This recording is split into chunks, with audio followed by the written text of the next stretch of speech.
Hi everyone, today we're going to be decorating my niece's birthday cake. I start out by dyeing a little bit of icing blue and then I added some gold sparkly gel to make it glittery looking. So I start putting it in the piping bag. This is going to be for piping out our logo.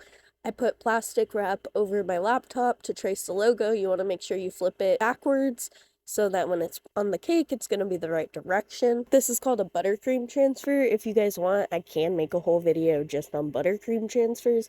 Otherwise, you can look it up and you will find all kinds of videos showing you how to do a buttercream transfer. Now that I have my cake out of the freezer, we're going to start by putting the first layer of icing, and then I'm going in with the strawberry filling that I made in the last video. I put the top layer on, and then it's finally time to start decorating the outside. I first started with a base layer of white buttercream. This layer obviously doesn't have to be perfect since it's just a base layer, but I like to get it pretty smooth before I then start doing the top layer, which is going to be a mix of purple, pink, and blue. I could have mixed them all in one piping bag, but I figured this might give it a kind of different design if I'm able to swirl it all together. I did end up doing the method though with the plastic wrap, and then you do the lines of the different colors and then roll it up together and put it in the piping bag, and I did that for all the swirls. Pretty much got the same results as my other method with just putting it straight on the cake and swirling it. On stage, I'm done hiding, now I'm shining like I'm born. I filled in the little crack that was on top and then started off with the bottom border, which I'm just doing a basic swirl border. And then I of course had to write happy birthday. Writing on the cakes is like my favorite part of making the cake actually, but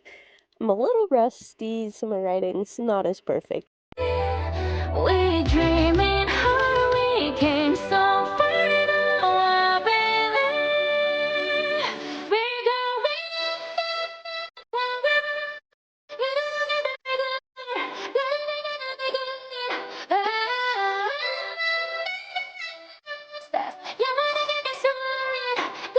Now our buttercream transfer is out of the freezer, so we're just going to add a thin layer of the icing on the back of it and then stick it to the cake, and then we'll put it back in the freezer, and in the morning we'll peel the plastic wrap off. It's now the second day working on this cake. We're going to peel the plastic wrap off, and then I'm just going to smooth around the top and the sides of the transfer. This was only my second time doing a buttercream transfer. It didn't turn out as good as I would have liked, but I'm still pretty happy with it.